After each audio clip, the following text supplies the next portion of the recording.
Okay, everyone, on this next episode, we have Bettylyn Krafft, Executive Director from the Phoenix Challenge Foundation. So this is another workforce development podcast, particularly in the printing and the graphics industry. So I talked with Bettylyn about the high school competition, the college level competition that she has to prepare students for real world roles and careers in print. We talk about some of the example marketing projects that those students are engaging in, credentialing. We talk about kind of where the workforce is heading, and if you're a HR manager or operations person in either a service provider or a brand owner company doing manufacturing, Bettylyn gives some advice on kind of what's to come with the high school age students entering the workforce. So very much a workforce development centered podcast, bringing you Bettylyn Krafft from the Phoenix Challenge. Thanks.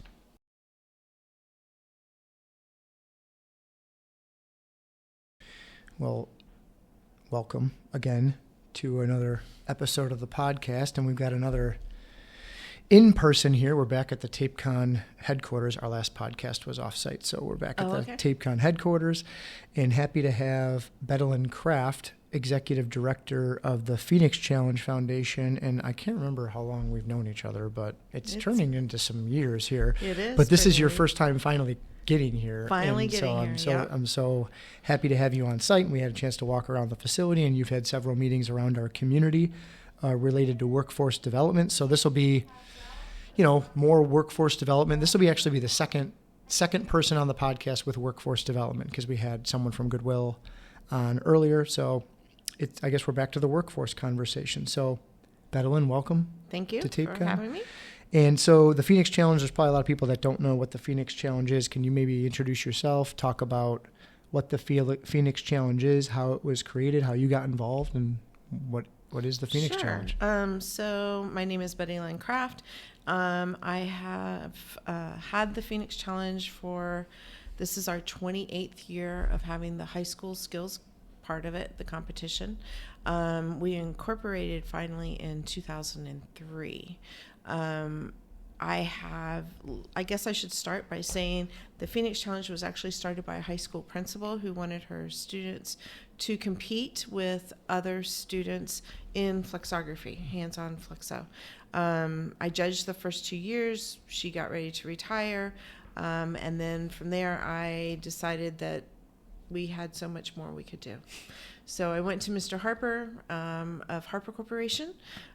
He took me to an attorney, to an accountant, and we formed the 501c3 and made it the Phoenix Challenge Foundation, which seems like it was just yesterday in some aspects and years ago in others. It's been awesome.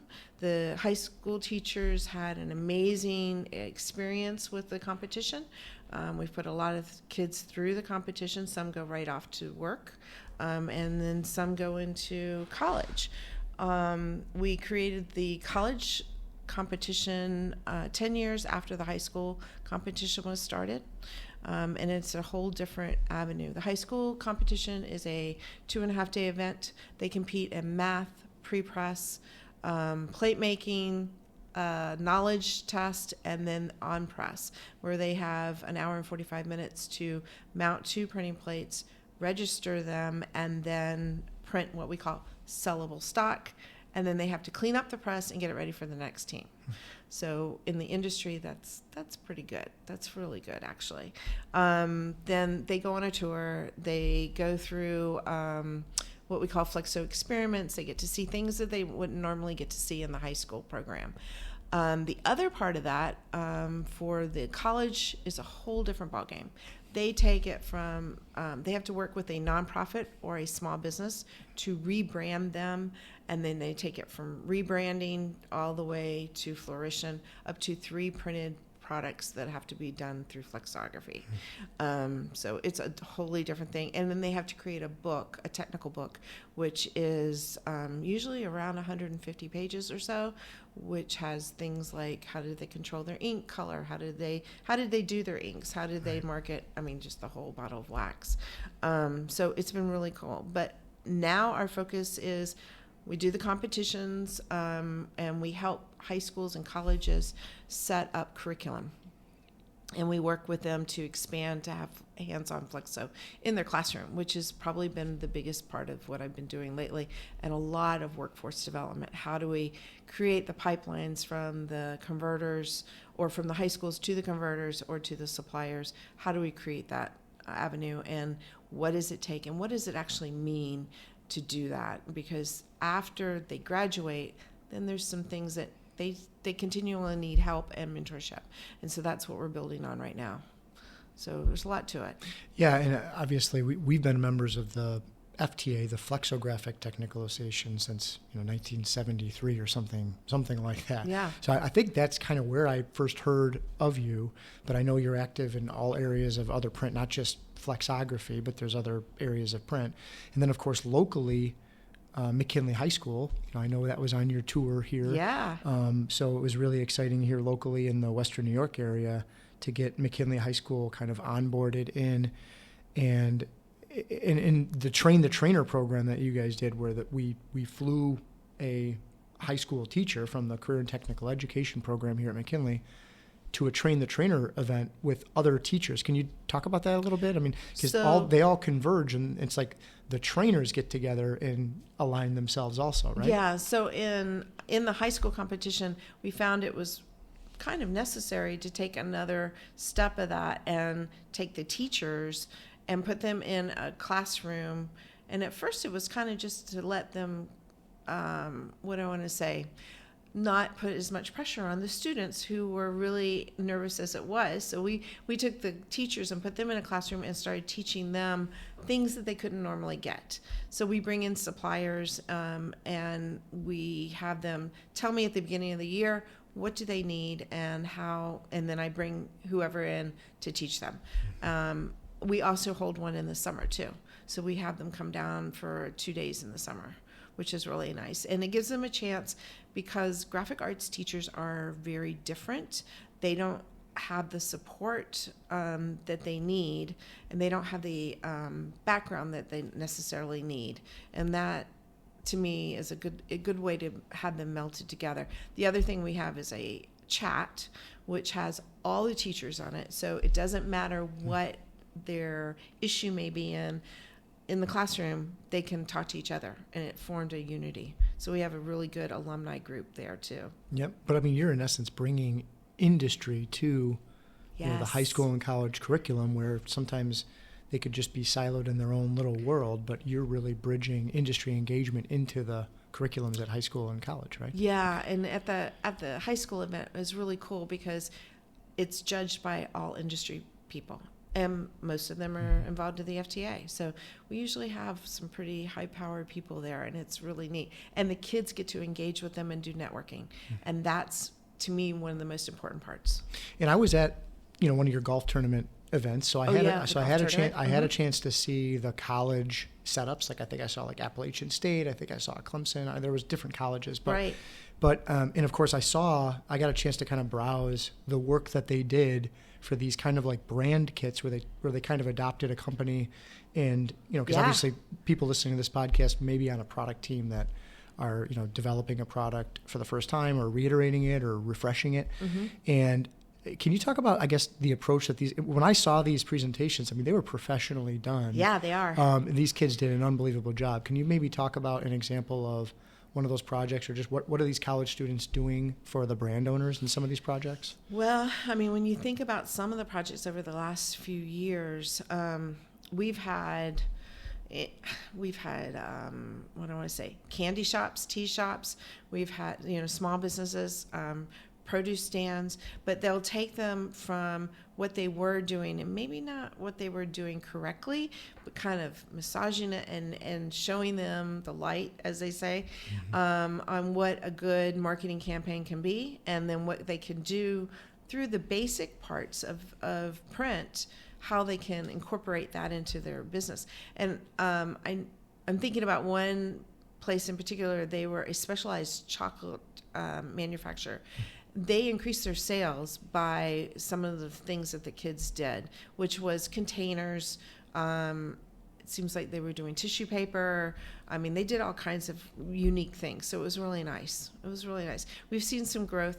And then there's been some really cool things that came out of it. Tetra Pak actually worked with Ryerson College at one point, and they took the octagon container that the kids developed, and now you'll see it in Panera Bread. You'll see it everywhere. Any place that you have milk and stuff like that, that's came out of the College Phoenix Challenge. Yeah, I mean, I think I saw it was like a barbecue sauce, company. Or oh whatever. Yeah, the barbecue sauce last year. That was great. These kids are coming out, and there's creativity around sustainability. They're giving them brand guidelines, and it's just a complete refresh. I mean, what to me it looked like something that you would pay, quite a good sum of money to a marketing agency to come in and kind of do all that, and these students are just kind of, I'm assuming, doing it, for free. They're doing it for free, for free, but they're getting an education. And they're getting an education and credit for it. Yeah, right.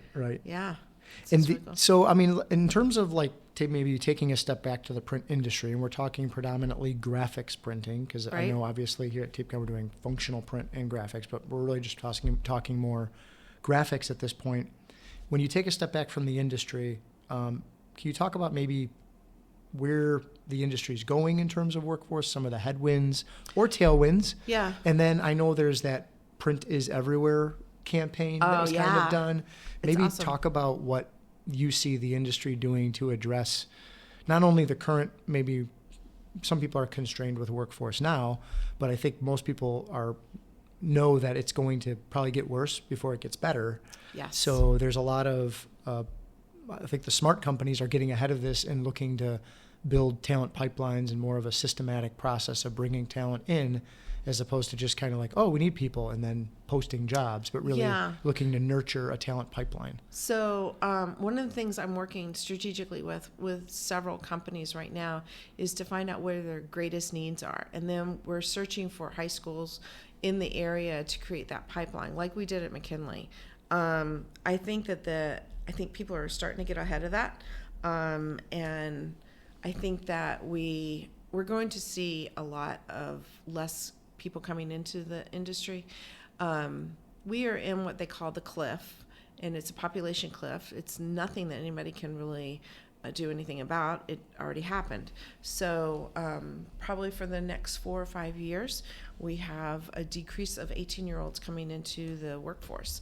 And then we also have which translates a decrease in going into college too. So that's another big problem that we have going on, because we need all kinds of people in this industry, right? I mean, we need chemists and engineers, and we need people that actually print.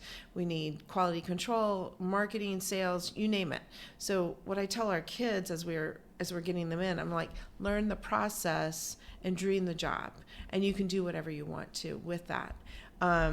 We are trying really hard to address and work with workforce regional development people to bring the monies to the converters to help with that development, and then how we can strategize with building that workforce, whether it's through high school and directly or going into the college segment too. I have another program that we're getting ready to do in St. Louis. We're in the middle of that, and I think that will be very successful. We will be working with 2 community colleges, a couple high schools, and a major college. Mm-hmm. So yeah, there's a lot of activity going on, and we're doing our best. But it's all volunteer from the Phoenix Challenge. Got it. And obviously, kids need to be, meaningful work is important, like going to work and feeling like it's meaningful, right? Yes. And you taught me a trick, and I still have, I think it was a bunch of empty Lay's potato chip bags you told me to do with loops. Yeah. So we still have these viewing loops, and so we host student tours a lot, and I've started to borrow that trick from you where I'll just pass around just a simple bag of Lay's, flip it over, and you can see, the registration print marks that the printer's eyeing while they're running it. And I don't know, Lay's has it on the bag still, right? They chose it to still have it on the bag. So passing the loop around, I think it starts to kind of get people, they don't really realize that print is in fact everywhere. And they start to kind of, once you start thinking about it, you really do start to see it everywhere. And I think then some of our best printers of our employees that have been with us for a really long time truly take pride in their work, and they have this kind of printer's eye. Can you speak to maybe, I don't know, any examples or how you're seeing maybe eyes light up with some of these kids coming into So I just industry? did an event a couple of weeks ago with 2,500 sophomores, and we laid out a table. We had print samples on one side with loops, and then on the other side we had a handmade printing press that we did, which was really cool. But it was interesting that we had as many adults that were chaperones that came over and wanted to look at the loops. And when they started seeing the process color, like their whole face lit up. And I tell people, once you've seen that, you can't go to the grocery store the same way, right? I mean, because everything is printed. And I talk a lot about what would a world be without print? We couldn't really survive too much. I mean, we use print for communications, we use it for packaging. So yeah, I mean, that's one of the things I work with them a whole lot. And I've been reaching out to other associations, and we're starting to form a coalition of associations that are trying to address the workforce and trying to excite and get into different parts of young people's lives. Like we just got approval for the Scouts for the merit badge, and that's been really fantastic. We've been doing that since 2021, and trying to get flexography into that, and we were able to do that last year. So I mean, that's really cool for me. So there's a specific merit badge now just for flexography, and are there other merit badges for other forms of print? There's one merit badge for graphic arts, but now flexography is part of the graphic arts badge, where it wasn't before. Okay. So that's been really cool. The scouting group has now developed these things called universities, merit badge universities, and they bring in all the CTE programs. And so graphic arts is now one of those that is becoming more popular. I know of at least 4 states that are now doing those programs. Yeah. So you're working with, obviously, a lot of youth, right? So tons of youth. And so if you're speaking to a human resources manager, and obviously it could be a manufacturing service provider like TapeCon, or it could be a brand owner who's choosing to do all their manufacturing in-house. Everyone still has they all have manufacturing operations, right, and they need workforce, right? What advice or what would you say to those people, those human resource managers or operations leaders, about the incoming labor force? Like, what do they like? What advice would you give to make sure that they're successfully recruiting, onboarding, and then retaining this new kind of crop that's coming through the high school system? So they're unique right now. We have probably another 4 or 5 years of very unique young people coming in. We call them the COVID kids. A lot of them are struggling with socialization, how to interact with people. So I tell people, be aware of what's going on with that group. They are looking to make a difference. They're not necessarily there. They don't seem to be as motivated by paychecks as they are about making a difference and enjoying their life environment. So a work-life balance, family is very important to them. They like time off. They like flexibility. And they like to be engaged, but they also like to have a purposeful, meaningful job. Like, they want to know that they're doing something that means something. And I think that's probably the biggest thing I've seen. I think, that's probably the biggest thing. Yeah. So the challenge of those manufacturers would be, what advice would you give them to address that? To address that, well, is to look at what the job is, and then how do you give them. They like to have knowledge of where their steps are, right? So if you master this, then you can move up to this, or whatever that case. They want to grow in their jobs. I think that's probably one of the biggest things. Flexibility is probably the other big thing, and know that they need mentorship, especially when they're first out of high school. The first 6 months are really critical to mold that adulting type qualities that we're looking for in the workforce. Right. How important is credentialing? I mean, there's national credentials, there's maybe just certificate, or an industry trade association may just have their own, program, but right, maybe not necessarily nationally accredited. Does that matter to the students? Or? To the students, to get out of high school, yes. But other than that, not so much. I mean, it's no different than when we went to school. You got a degree.